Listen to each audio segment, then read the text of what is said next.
गोष्ट हीच आहे, आपल्याला सगळ्यांना माहिती आहे की गेल्या 6 ते 7 महिन्यांमध्ये मुंबई महानगरपालिकेचे अनेक भ्रष्टाचार आम्ही आपल्या माध्यमातूनच लोकांसमोर आणलेले आहेत. मग तो रस्त्यांचा घोटाळा असो, मेगा घोटाळा ज्याला आपण बोलू शकतो, खडीचा जो घोटाळा झालेला आहे तो, आणि स्ट्रीट फर्निचरचा जो घोटाळा झाला आहे, ह्या 3 घोटाळ्याच्या ज्या काही माहिती आम्हाला राज्यपाल महोदयांना द्यायची होती ती आम्ही दिलेली आहे. आपल्याला सर्वांना माहिती आहे की गेल्या 7-8 महिन्यांमध्ये हे सगळे घोटाळे जे आता प्रशासक आहेत त्यांच्या अंधाधुंदी कारभारामुळे आपल्या मुंबईत होत आहेत. एका बाजूला 40% सरकार आणि बाजूला इथेच आमच्या राज्यामध्ये बिल्डर कॉन्ट्रॅक्टर सरकार हे असं बसलेलं आहे. 40% सरकारचं जे काही व्हायचं आहे ते होईल, त्याच्यात आम्हाला काही जास्ती जायचं नाही आहे.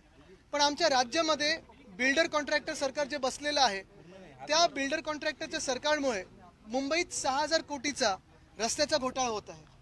जेव्हा जानेवारीमध्ये आपल्याला आठवत असेल हे सगळे टेंडर झाले, वर्क ऑर्डर दिल्या गेल्या, तेव्हा आपल्याला सांगितलं होतं की 900 रस्ते म्हणजे 400 किलोमीटरचे रस्ते मुंबईत कॉन्क्रीटचे होतील. आता हे सगळं झाल्यानंतर, अरे जरा बाबा थोडं काय करता, लावता की काढता, हे सगळे रस्ते साधारणपणे 900 रस्ते 400 किलोमीटरचे जे मुंबईत होणार होते त्याच्यातून मला वाटत नाही 10 पण रस्ते सुरू झाले असतील. आणि या 10 रस्त्यांवर देखील खूप उशीर होत आहे, कारण कुठेही 31 मेच्या आधी जेव्हा आपण क्लोज करायला बघतो रस्त्यांची कामं पावसाळ्याच्या आधी, ती काही पूर्ण होणार नाहीत.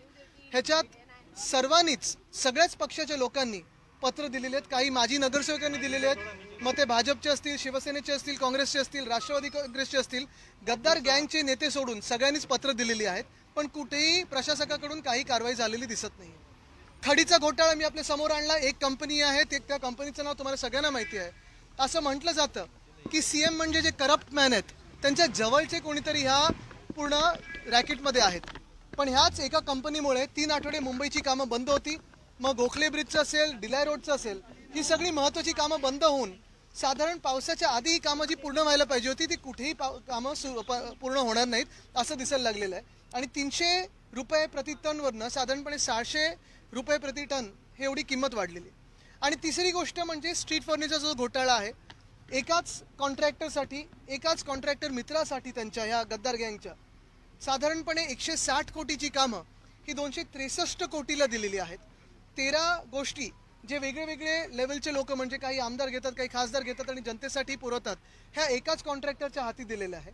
आणि पुढच्या 3 ते 5 वर्षात ह्या सगळ्या गोष्टी डिलिव्हर करायच्यात असं सांगितलेलं आहे. मुळात हीच मागणी होती की हे सगळ्या घोटाळ्याची जी डिटेल्स आहेत त्या मी राज्यपाल महोदयांना दिलेले आहेत आणि त्यांना विनंती केलेली आहे की ह्या सगळ्या घोटाळ्यांची चौकशी लोकायुक्त महोदयांकडून त्यांनी करून घ्यावी. ह्याच सोबत पुण्यात आपल्याला माहिती आहे, मी परवाकडे देखील पुण्यात गेलेलो.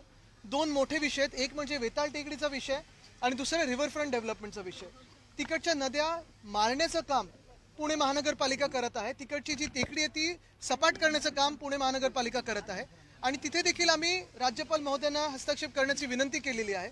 आणि स्थानिक जे तिकडचे नागरिक आहेत, काही NGOज आहेत, काही तज्ज्ञ आहेत, त्यांना वेळ देऊन भेटण्याची विनंती केलेली आहे. ज्याच्यात आम्ही कुठची राजकीय मंडळी नसेल, पण हे जर तज्ज्ञ त्यांना भेटले तर त्यांना देखील पूर्णपणे विषय कळेल आणि तिथे पुण्याच्या नद्या मारण्याचं काम किंवा टेकडी सपाट करण्याचं काम जे आहे ते देखील चौकशी करून थांबवण्याची विनंती आम्ही केलेली आहे. तुम्ही ब्लॉग लिहिला होता आणि मुख्यमंत्री याबद्दल काहीच बोलत नाही, म्हणजे रस्ते घोटाळ्याबद्दल, तर अजूनही मुख्यमंत्री बोलत नाहीये, तर त्याबद्दल तुमची काय? दुर्दैवाने असं झालंय की महाराष्ट्रात सध्याचे मुख्यमंत्री म्हणजे corrupt man, CM is corrupt man.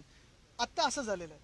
आपण पाहिलं असेल वेदांता फॉक्सकॉन पासून त्यांच्या डॅव्हॉसच्या खर्चापर्यंत मी त्यांना सांगितलेलं आहे की माझ्यासोबत आपल्या समोर चर्चा करा. त्यांचं पूर्ण खातं त्यांच्यासोबत असू दे, मी एकटा बसीन त्यांच्यासोबत चर्चा करायला तयार आहे. पण अजूनही कुठूनही त्यांच्याकडून उत्तर येत नाहीये. कधी शेतात पळून जातात, कधी गुवाहाटीला पळून जातात, पण मला उत्तर देण्याची त्यांची काही तयारी दिसत नाहीये. 2 दिवसात सुप्रीम कोर्टाचा निकाल येणं अपेक्षित आहे. नक्कीच, आणि मी तुमचे आभार मानतो की तुम्ही काही लोकांनी ती बातमी दाखवली. कारण आपल्याला माहिती असेल मुंबईत 400 किलोमीटरचे रस्ते करत असताना साधारणपणे आत्तापर्यंत जी काही रेट्स असायचे, बिडिंगचे रेट्स असायचे, त्याच्यात बरोबर 5 कॉन्ट्रॅक्टरना 5 पॅकेट दिलेले आहेत. त्याच्यात 66% वाढ करून दिलेली आहे. त्याच्यात 18% वेगळा GST आहे, 10% ॲडव्हान्स मोबिलायझेशन आहे, 20%नी शेड्यूल ऑफ रेट्स वाढवलेलं आहे.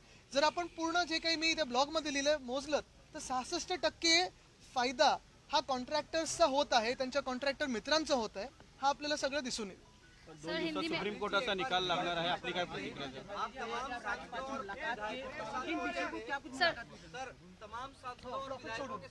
बरोबर। हिंदी में जानना चाहेंगे सर, आज आप गवर्नर से मिले, आपने किन मुद्दों पर बात की सर? महाराष्ट्र के जो राज्यपाल महोदय है भाई साहब, उनके पास हमने एक समय मांगा था। जो भी मुंबई में अगर आप देखें, मुंबई महानगर पालिका के जो 3 विषय है, पहले तो रस्तों का घोटाला है, रोड स्कैम जो लगभग 6000 करोड़ का है। फिर है ग्रेवल स्कैम, एक कंपनी है जिसने मोनोपोली करके रखी है, जिसकी वजह से कीमतें जो है लगभग 300 रुपए प्रति टन से लेके अभी 600 रुपए प्रति टन हुई है वो। और तीसरा है स्ट्रीट फर्नीचर का जो घोटाला है, वो तीनों करप्शन के जो मामले हैं हमने राज्यपाल महोदय के सामने रखे। यही उनसे विनती की है कि लोकायुक्त महोदय से इनकी इंक्वायरी हो, और जो मुंबई में अभी आप देख रहे हो कि जो प्रशासक बैठे हुए जो म्युनिसिपल कमिश्नर है, उन पे भी इंक्वायरी हो। सर जिस तरीके से आपने कई सारे सर हिंदी में, पहले हिंदी में आने वाला है, उसको लेकर सब अलग अलग दल अलग अलग बयानबाजी कर रहे हैं। आपका क्या कहना है, किसके हक में होगा? क्या 16 विधायक आयोग हर एक दल निर्माण कर रही है बयान करके, मैं उसमें जाना नहीं चाहता। हमारा न्याय देवता पे पूरा विश्वास है, और यही है कि जो संविधान को जिस संविधान के हम पूजक है, उसी को अगर लेके जाए आगे, तो मुझे लगता है ये देश की भलाई होगी। विधानसभा अध्यक्ष असं म्हणतायत की हा निर्णय फक्त अध्यक्ष घेऊ शकतात। मुळात त्यांची पण आम्ही इलेक्शन चॅलेंज केलेली आहे, ते पण अध्यक्ष कसे झालेले आहेत, ते घटनाबाह्य अध्यक्ष बसलेले आहेत का, हा देखील एक विषय आहेच। आदित्य जी, अध्यक्ष दावा कर रहे कि उन्हीं के पास आएगा, क्योंकि सुप्रीम कोर्ट विधायिका ऐसे दावा इतनी 100% न्यूज उनको मिली कहाँ से?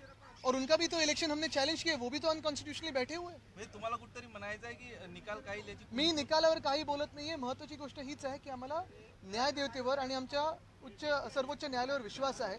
संविधानाचे आम्ही पूजक आहोत। आपण पाहत असाल जी वज्रमूठ आहे आमची सभा जे होत आहेत आणि आता पावसाळ्यात पण होणार आहेत, त्या संविधान रक्षणासाठी होत आहेत। मुळात अशी जर गद्दारी जी आपल्या महाराष्ट्रात घडलेली लेजिटिमाइज करत गेलो, तर उद्या प्रत्येक राज्यात राजकीय अस्थिरता निर्माण होईल आणि प्रत्येक पक्षाला प्रॉब्लेम निर्माण होईल।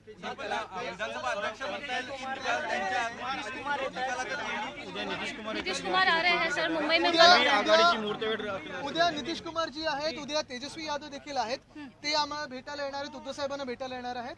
आणि आपण पाहताय की अनेक वेगवेगळे राजकीय पक्ष हे भेटून या देशातलं राजकीय चित्र नक्की काय आहे, देश हुकुमशाहीच्या वतीने दिशेने तर नाही चाललंय ना, हा विचार आम्ही करत आहोत। सर ये भी हिंदी में, सर हिंदी में प्लीज, हिंदी में सर, हिंदी में कल आ रहे हैं नीतीश कुमार सर, हिंदी में बिल्कुल। प्लीज। कल बिहार के मुख्यमंत्री महोदय और उप मुख्यमंत्री महोदय नीतीश कुमार साहब और तेजस्वी जी मातोश्री आएंगे।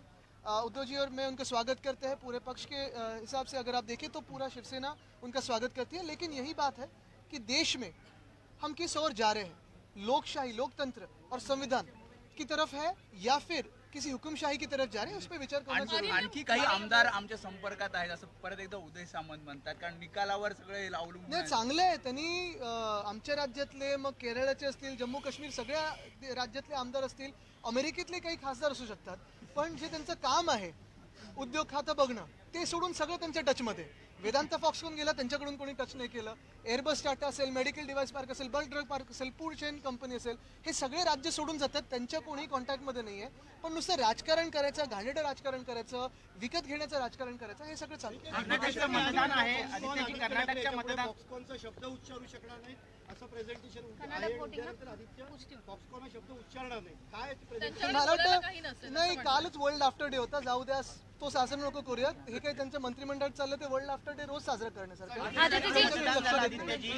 प्रचार पाहतात, तुमचं काय मत आहे? कर्नाटकात सत्ता पालट होऊ शकतो असं म्हणतात। आता प्रचार संपलेला आहे, तुम्ही उगाच मला पण डिस्क्वालिफाय करू नका एसी कडून। असं म्हटलंय की 93 मध्ये जशी दंगल झाली तसा दंगल घडवण्याचा प्रयत्न उद्धव ठाकरे करत आहे। हो, तुम्ही आहे ना, कुठे काय लक्ष देता? ठीक है। मणिपुर में राष्ट्रीय स्तर पर एक मोर्चाबंदी चल रही है, नीतीश जी जो आ रहे हैं, क्या आप लोगों का सहयोग रहेगा यूपीए को लेकर? ये जो तीसरा मैंने जो कहा कि हमारा यही एक कल मुलाकात होगी तो हम बात करेंगे उस पर।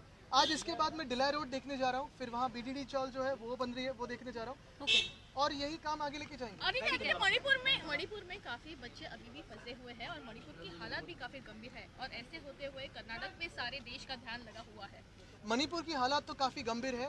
अगर आप देखें तो हिंसा जारी है, वही डरावनी बात है। काफ़ी सारे राज्यों से बच्चे हैं, विद्यार्थी हैं, प्रोफेशनल्स अटके हुए हैं, वहाँ के भी लोग यहाँ बहुत सारे अटके हुए, तो एक बिल्कुल सहानुभूति है।